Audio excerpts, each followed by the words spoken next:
Mental health, addiction, and suicide prevention. They're all areas we need help in individually and collectively.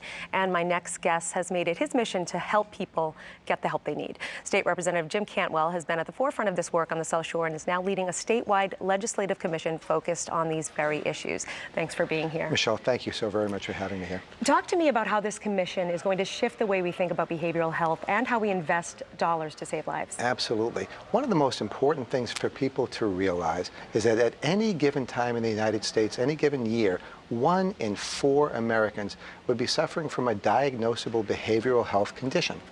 Could be a condition of substance misuse, could be a condition of depression leading to suicidal thoughts, could be someone acting out in a criminal manner.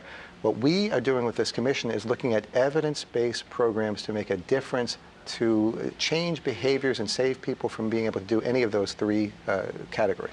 And you're working with some brilliant minds across the Commonwealth when it comes to all of this. There are 24 members of this commission, all experts in different fields of criminal justice, mental health, public health, folks in emergency rooms and the like, all coming together to look for how we can not only just make a difference with money, but make a difference in people's lives to change their behaviors. How are you zeroing in on where we need the most help and where the funds should go?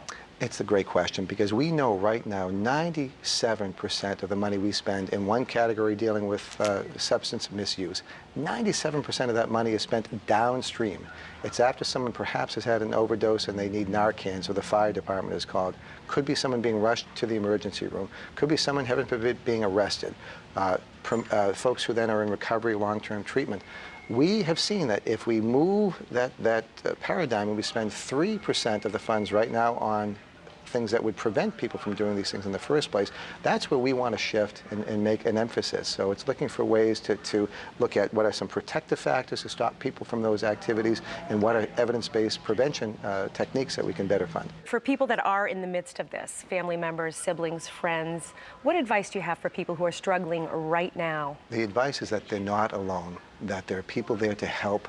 We have so many programs that have been set up in a bipartisan fashion that if they contact their legislator or if they want to, our website, www.promoteprevent.com, we have ways of talking not only of our commission, but other areas where people can get help. It can be everything from the Samaritans to some public health areas to people who are experts right in emergency care. Yeah, and I do have to say Samaritans are wonderful. They absolutely are. Having lost a brother to suicide following a long struggle with addiction, I can't tell you how much it means to me that you're doing this great work across the state. Well, Michelle, I want to thank you and Fox 25 for continuing to bring attention because one of the biggest things we battle is stigma, where people feel they can't talk about it.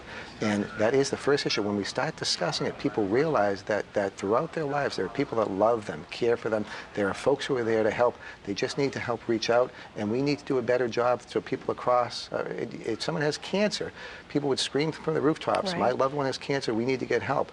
But when someone's struggling with substance abuse, that now people understand that is a public health crisis. It's no longer some kind of issue that others would have in the past have overlooked. So thank you for all that you do. Thank you for continuing to bring attention to these very complex issues. We look forward to working with you in the future. My pleasure. Thank you as well. Thank you.